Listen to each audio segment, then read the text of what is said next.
Cuttack Khannagar bridge काम चलता बेले क्रेन छिड़ी जबार 5 जन दुर्घटनार शिकार होती।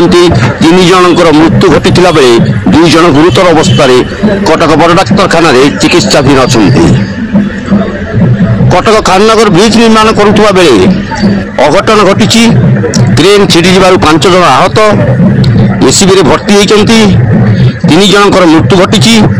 अपराह ब्रिज स्लाब काम चली से समय हठात क्रेन छिड़ी जाता फल 3 जनकर मृत्यु घटी बेले अन्य 2 जन गुरुतर अवस्था अच्छा। मृतक मान सौम्य रंजन मल्लिक, शिवशंकर पट्टनायक, सुभाष चंद्र भक्त बर्तमान गुरुतर अवस्था अरुण बारिक और विकर्जना चिकित्सित होती।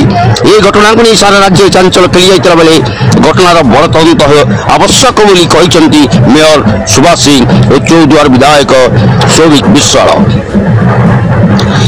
यह घटना को नहीं एक उच्च स्तरीय तदंतकारी टीम गठन होगा आवश्यक। जी दोषी ताको उचित दंड मिलवा आवश्यक। अन्यपटे यही घटना पुनर्बार जेपरी न घटे से दिगरे प्रशासन ध्यान देवा आवश्यक बोली बारवाटी विधायिका सोफिया फिरदौस कहते।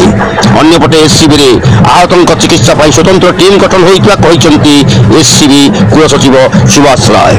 Bureau report NPS news.